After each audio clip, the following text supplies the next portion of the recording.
warahmatullahi wabarakatuh. Perkenalkan, nama saya Imam Hidayat, NPM 722135110, kelas Aplikong 22A. Saya akan mengerjakan UAS asumsi klasik. Baik, langsung ke langkah-langkahnya.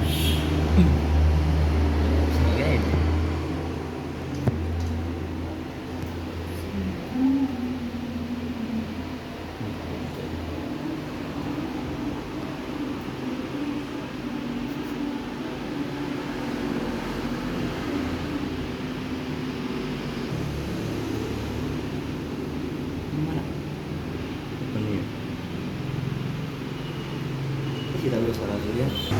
Baik, kita sudah di datanya. Klik analis,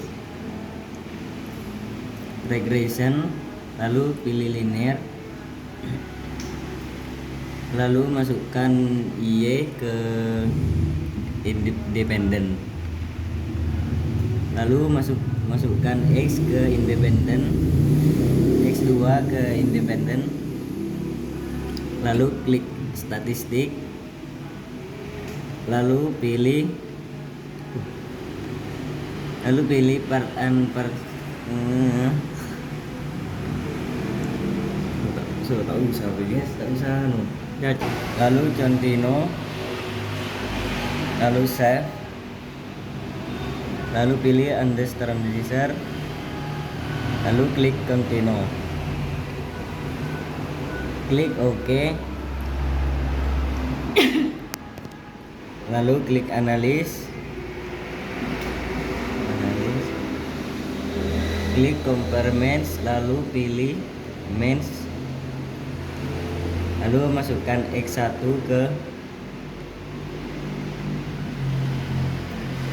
lalu masukkan understand reader ke dependent list.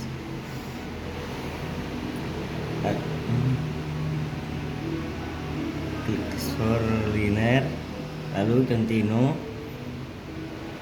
klik OK, lalu klik analis,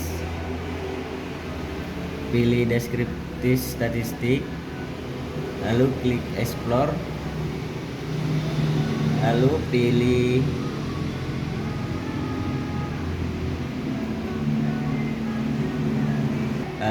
X1, masukkan ke faktor list. Mohon maaf, lalu pilih understand leader, masukkan ke dependent list, lalu klik statistik,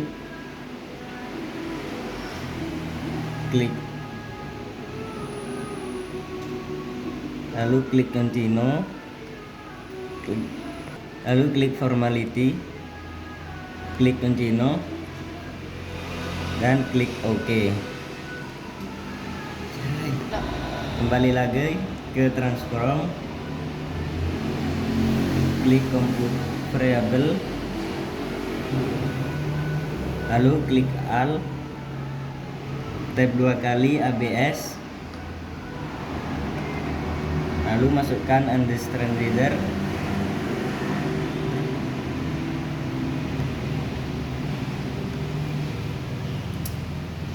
lalu ketik preset underscore 2, lalu klik OK.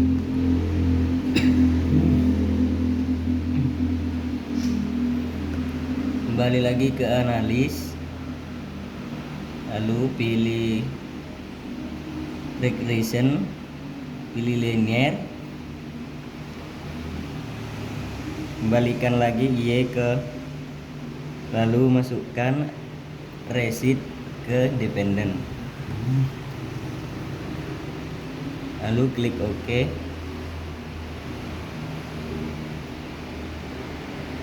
Baik, saya akan cara membaca hasil outputnya. Yang pertama, uji asumsi multikolinearitas. Berdasarkan hasil output pada tabel koefisien di kolom nilai toleransi X1 dan X2 adalah 0,6619 lebih besar dari 0,10 dan nilai dan nilai VIF X1 dan X2 adalah 1,616 lebih kecil dari 10,00. Maka mengacu pada dasar pengambilan keputusan dapat dikatakan tidak terjadi gejala multikolinearitas dalam model regresi. Yang kedua, uji autokorelasi. Berdasarkan hasil output pada tabel model summary, nilai Durbin-Watson adalah 2,221, adapun jumlah variabel independen adalah 2, artinya K sama dengan, sementara jumlah sampel atau N sama dengan 91.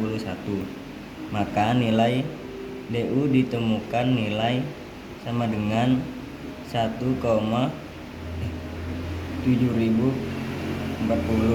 dan 4 DU sama dengan 2,296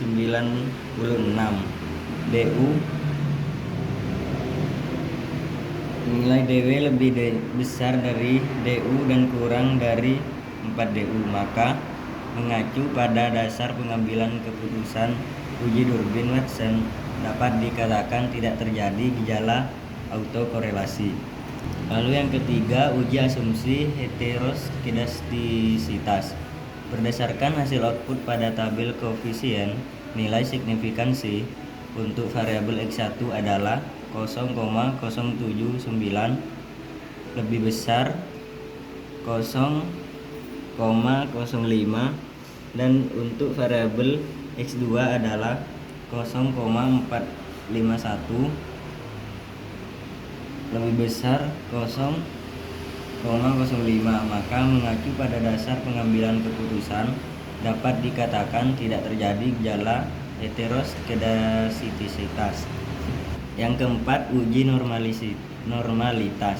Berdasarkan hasil output pada tabel test of normality di kolom Kolmogorov-Smirnov, nilai signifikansi adalah 0,065 lebih besar 0,05.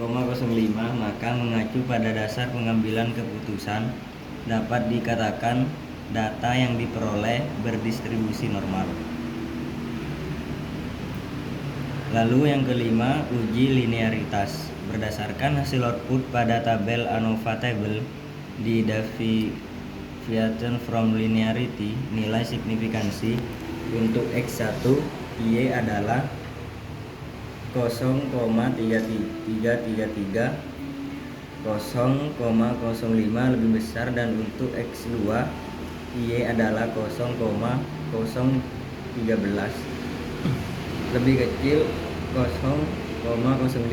karena ada salah satu variabel X yang lebih kecil dari 0,05. Maka mengacu pada pengambilan keputusan dapat dikatakan data yang diuji tidak memenuhi linearitas. Sekian penjelasan dari